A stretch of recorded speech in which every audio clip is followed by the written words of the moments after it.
Hello students.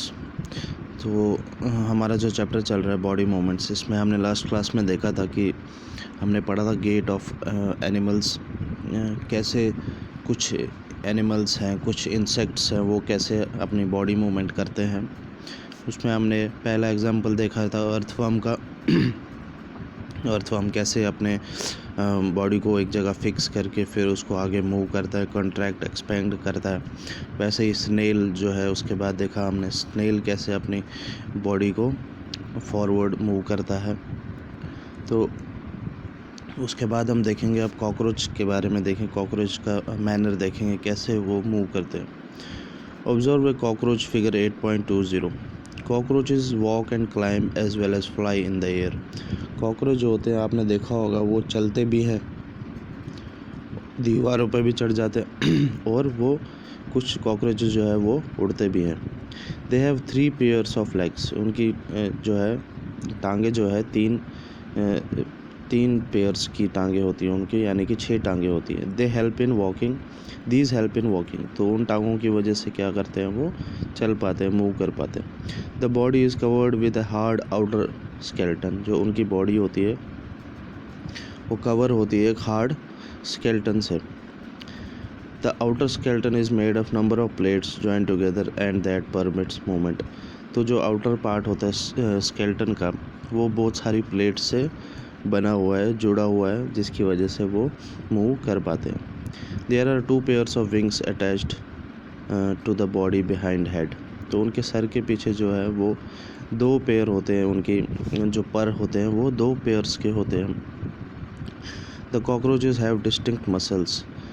Those near the legs move the legs for walking. The body muscles move the wings when the cockroach flies. तो cockroach जो है उनकी different muscles होती है, अलग muscles होती है, अलग अलग मसल्स होती हैं। जो पैरों के पास जो मसल्स होती है वो उनको मूव करती है चलने में, और जो मसल्स उनके विंग्स के पास होती है वो उनको उड़ने में मदद करती है जब कॉकरोच उड़ता है। उसके बाद है बर्ड्स। परिंदे जो हैं, बर्ड्स जो हैं, वो कैसे हवा में उड़ते हैं। Birds fly in the air and walk on the ground. Birds जो हैं वो हवा में उड़ते भी हैं और ज़मीन पर चलते भी हैं।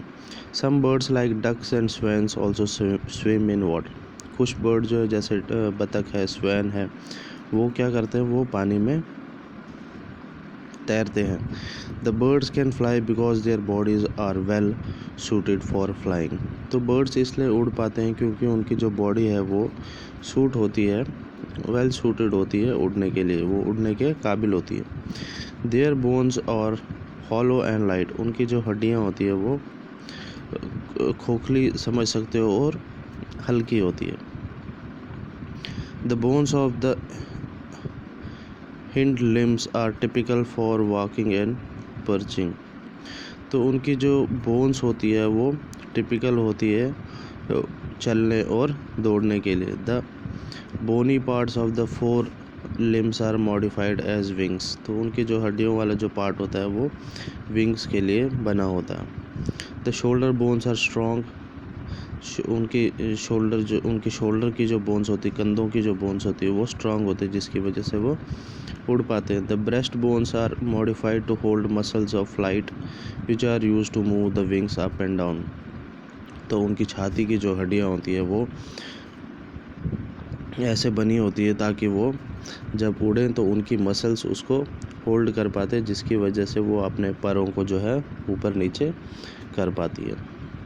तो बर्ड्स का जो स्केलेटन होता है वो ऐसा होता है। फ़िश एक्टिविटी देखेंगे हम फ़िश के बारे में, फ़िश कैसे मूव करती है। Make a paper boat, put it in water and push it with 1 narrow and Poynting forward. एक कागज़ की आप किश्ती बनाओ, उसको पानी में डालो और उसका पिछला जो हिस्सा पकड़ के, आप फिगर ए में देख सकते हो, पिछला हिस्सा पकड़ के उसको पानी में डाल दो और आगे की तरफ फॉरवर्ड कर दो, धक्का दे दो। Did it go into the water easily. क्या ये पानी में आराम से चलेगी। Now hold the boat sideways and push it into the water. अब बोट को जो है आप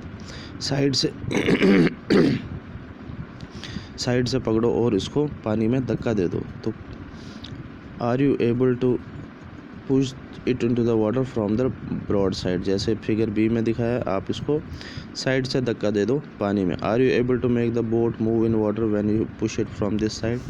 क्या आप जो ये बोट है, कागज़ की किश्ती, क्या ये आप पानी में तैरेगी जब आप इसको साइड से धक्का देते हो।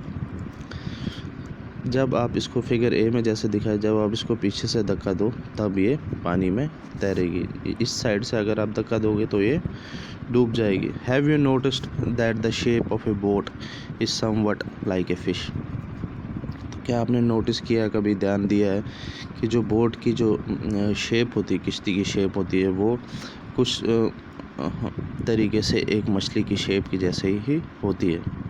The head and tail of fish are smaller than the middle portion of the body. जैसे किश्ती में देखो आप, मिडल जो बीच का पोर्शन है वो काफ़ी बड़ा है और आगे और पीछे का पोर्शन जो है वो छोटा है और पतला है। वैसे ही मछली में भी होता है, इनके हेड और टेल जो है वो स्मॉलर होती है बीच वाले पोर्शन से। बीच वाला पोर्शन इनका काफ़ी बड़ा होता है।